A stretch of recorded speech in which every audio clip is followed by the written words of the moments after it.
You are Locked On Fantasy Basketball, your daily fantasy basketball podcast, part of the Locked On Podcast Network, your team every day.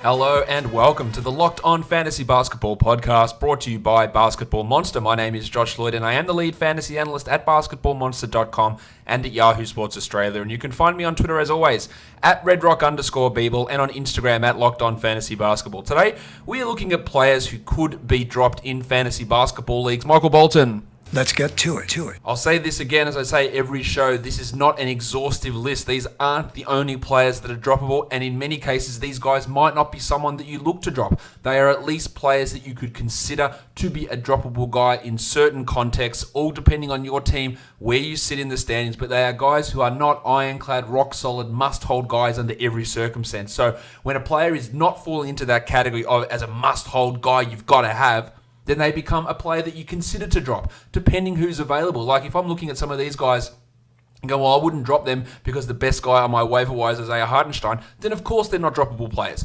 That is just a group of guys whose value I don't think is necessarily jumping through the roof as the season goes on, or they're in that worst player on your team type of a zone. It's not an exhaustive list. This is not a you must drop this guy under every circumstance. Nothing in fantasy is that black and white or is that clear cut. It just doesn't work that way. So that is what I'm talking about here. Guys who maybe are moving into that that are moving into that area where you can consider them drops. In saying that, the first bloke has to be dropped, and that is Kuzma of the LA Lakers. Of course, I'm being a little bit facetious, but he is still rostered in 76% of leagues. It has come down 8% over the last couple of weeks as people are realizing that Kuzma just isn't good enough or has enough of a role on the Lakers team to be a consistent top 120 player. In fact, I would be pretty staggered if he finished the season as a top 150 guy. There's a real chance he doesn't even finish inside the top 200 this season. The minutes are down. He is still coming back from that leg issue. He had an ankle sprain, but it doesn't appear that he is on any minutes restriction. In fact, the Lakers came out and said he's not on a minutes restriction. He's just on a talent restriction at this point because he can't get these big minutes. He has waxes and wanes in terms of his shooting. He has the occasional big scoring night with very little else, and that's good. He had 2 20-point games in a row at the start of November. But otherwise, he is the 248th ranked player so far this season. I do think it gets better from here. He can be a stream option for points, but he is in no way a must-roster guy in 12-team leagues. The next guy we talk about, Hiro of the Miami Heat. The Heat are pretty much back at full strength now, and Hiro in the last game, he copped it. His minutes were well down. We've seen this a few times when the Heat are at full strength that he does lose minutes, especially with them playing Duncan Robinson in the rotation. It's going to be tough for Hiro to maintain this value. Now, he is, over the course of the season, the 132nd ranked player, which in a 12-team league that rosters 156 players, that's good enough to have a roster spot.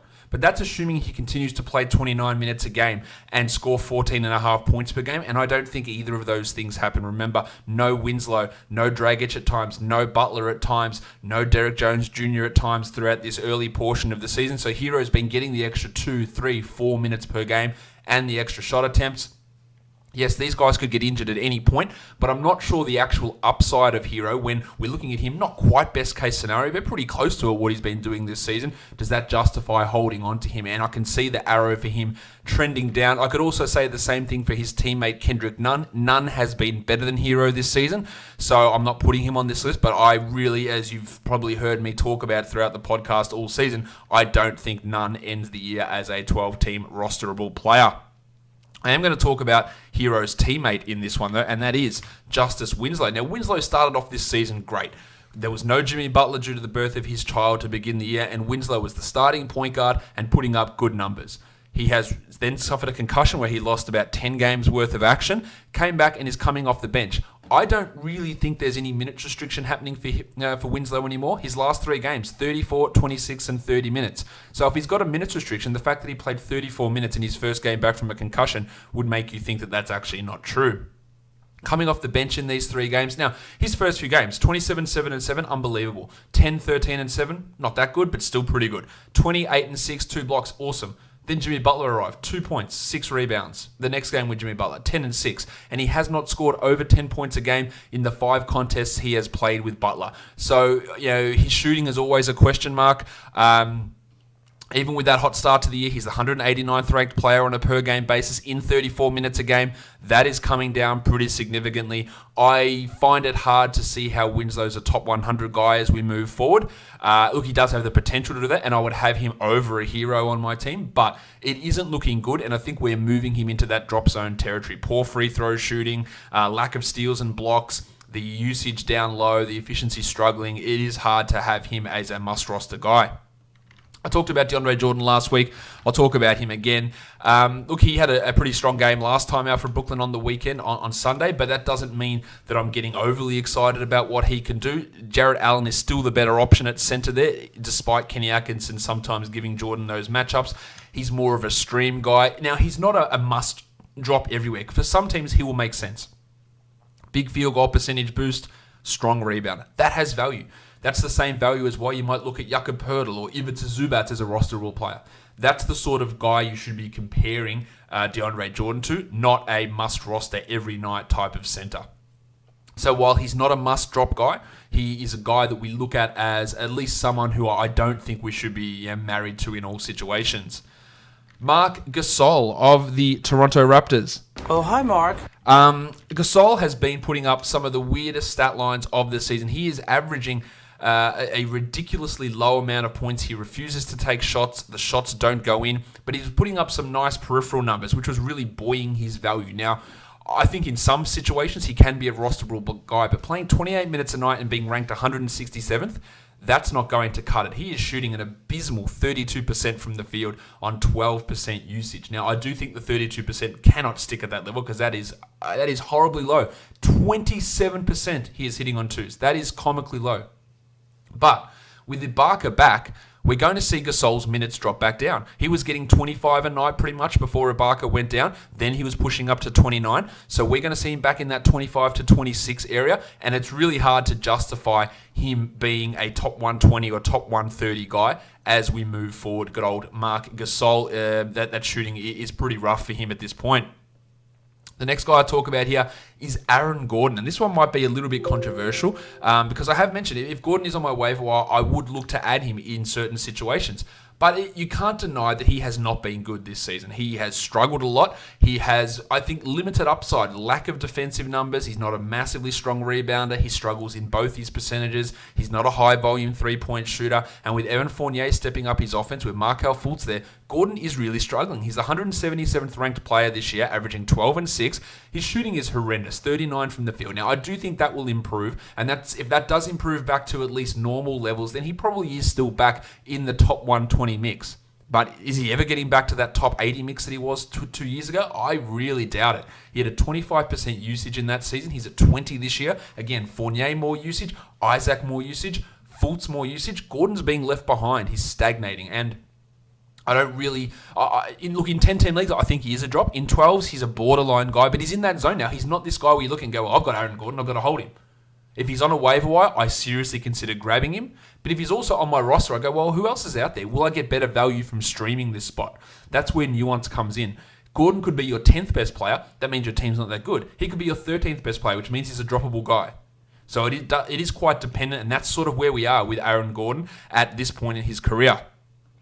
Isiah Thomas of the Washington Wizards. Thomas looked pretty good coming off the bench for the Wizards, moved into the starting lineup and struggled, and has really struggled ever since. He has the occasional game where he comes out and scores well, and he scored pretty well in the Wizards game on Sunday, but against the Clippers, but that was really a one-quarter burst. He struggled in the other times. He's not really meshing fantastically well with the starters. He's the 165th ranked player this season, 220th over the last 2 weeks. The shot's not going in at a high level. He can't hit free throws anymore. He can't get to the line. He is 63% from the line over his last 7 games. This is a guy that was 87%, 85%, 88% back in his heyday in Boston, 91% on 8 attempts per game in that season where he finished the year as the 13th best player.